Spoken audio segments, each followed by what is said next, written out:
जय माँ सिद्धिदात्री। जैसा कि हम लोग जान रहे हैं कि आज नवमी तिथि है और आज के दिन माँ के सिद्धिदात्री रूप की पूजा होती है। तो आइए सुनते हैं माँ के सिद्धिदात्री रूप की कथा। माँ दुर्गा की नौवीं शक्ति का नाम है सिद्धिदात्री। ये सभी प्रकार की सिद्धियों को देने वाली हैं। नवरात्रि पूजन के 9वें दिन इनकी उपासना की जाती है। इस दिन शास्त्रीय विधि विधान और पूर्ण निष्ठा के साथ साधना करने वाले साधक को सभी प्रकार की सिद्धियां प्राप्त हो जाती हैं। सृष्टि में कुछ भी उसके लिए अगम्य नहीं रह जाता है। ब्रह्मांड पर पूर्ण विजय प्राप्त करने की सामर्थ्य उसमें आ जाती है। मार्कंडेय पुराण के अनुसार अणिमा, महिमा, गरिमा, लघिमा, प्राप्ति, प्राकाम्य, ईशित्व और वशित्व ये 8 प्रकार की सिद्धियां होती हैं। ब्रह्मवैवर्त पुराण के अनुसार श्री कृष्ण जन्म खंड में यह संख्या 18 बताई गई हैं। इनके नाम इस प्रकार हैं: अणिमा, लघिमा, प्राप्ति, प्राकाम्य, महिमा, ईशित्व, वाशित्व, सर्वकामा वशायिता, सर्वज्ञत्व, दूरश्रवण, परकाय प्रवेशन, वाक्सिद्धि, कल्प वृक्षत्व, सृष्टि, संहार करण सामर्थ्य, अमरत्व, सर्वन्यायकत्व, भावना, सिद्धि। माँ सिद्धिदात्री भक्तों और साधकों को ये सभी सिद्धियाँ प्रदान करने में समर्थ हैं। देवी पुराण के अनुसार भगवान शिव ने इनकी कृपा से ही इन सिद्धियों को प्राप्त किया था। इनकी अनुकंपा से ही भगवान शिव का आधा शरीर देवी का हुआ था। इसी कारण वे लोक में अर्धनारीश्वर के नाम से प्रसिद्ध हुए। माँ सिद्धिदात्री 4 भुजाओं वाली हैं। इनका वाहन सिंह है। ये कमल पुष्प पर भी आसीन होती हैं। इनकी दाहिनी तरफ के नीचे वाले हाथ में कमल पुष्प है। प्रत्येक मनुष्य का यह कर्तव्य है कि वह माँ सिद्धिदात्री की कृपा प्राप्त करने का निरंतर प्रयत्न करे, उनकी आराधना की ओर अग्रसर हो।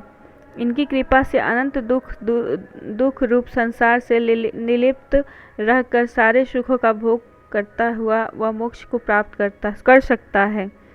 9 दुर्गाओं में माँ सिद्धिदात्री अंतिम है। अन्य 8 दुर्गाओं की पूजा उपासना शास्त्रीय विधि विधान के अनुसार करते हुए भक्त दुर्गा पूजा के 9वें दिन इनकी उपासना में प्रवृत्त होते हैं। इन सिद्धिदात्री माँ की उपासना पूर्ण कर लेने के बाद भक्तों और साधकों की लौकिक, पारलौकिक सभी प्रकार की कामनाओं की पूर्ति हो जाती है। सिद्धिदात्री माँ के कृपा पात्र भक्त के भीतर कोई ऐसी कामना शेष बचती ही नहीं है जिसे वह पूर्ण करना चाहे। वह सभी सांसारिक इच्छाओं, आवश्यकताओं और स्पृहाओं से ऊपर उठकर मानसिक रूप से माँ भगवती के दिव्य लोकों में विचरण करता हुआ उनके कृपा रस पीयूष का निरंतर पान करता हुआ विशेष भोग शून्य हो जाता है। माँ भगवती का परम सानिध्य ही उसका सर्वस्व हो जाता है। इस परम पद को पाने के बाद उसे अन्य किसी वस्तु की आवश्यकता नहीं रह जाती। माँ के चरणों का यह सानिध्य प्राप्त करने के लिए हमें निरंतर नियमनिष्ठ रहकर उनकी उपासना करनी चाहिए। माँ भगवती का स्मरण, ध्यान, पूजन हमें इस संसार की असरता का बोध कराते हुए वास्तविक परम शांतिदायक अमृत पद की ओर ले जाने वाला है।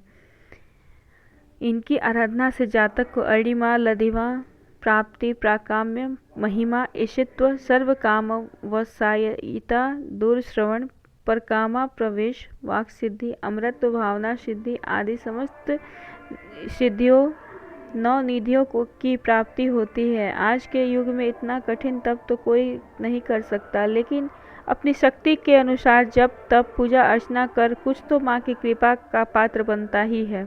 प्रत्येक सर्वाधारण के लिए आराधना योग्य यह श्लोक सरल और स्पष्ट है। माँ जगदम्बे की भक्ति पाने के लिए इसे कंठस्थ कर नवरात्रि के 9वें के दिन इसका जाप करना चाहिए। या देवी सर्वभूतेषु माँ सिद्धि रूपेण संस्थिता नमस्तस्यै नमस्तस्यै नमस्तस्यै नमो नमः। इसका अर्थ है, हे माँ सर्वत्र विराजमान और माँ सिद्धिदात्री के रूप में प्रसिद्ध अंबिके, आपको मेरा बार बार प्रणाम है। मैं आपको बारंबार प्रणाम करती हूँ।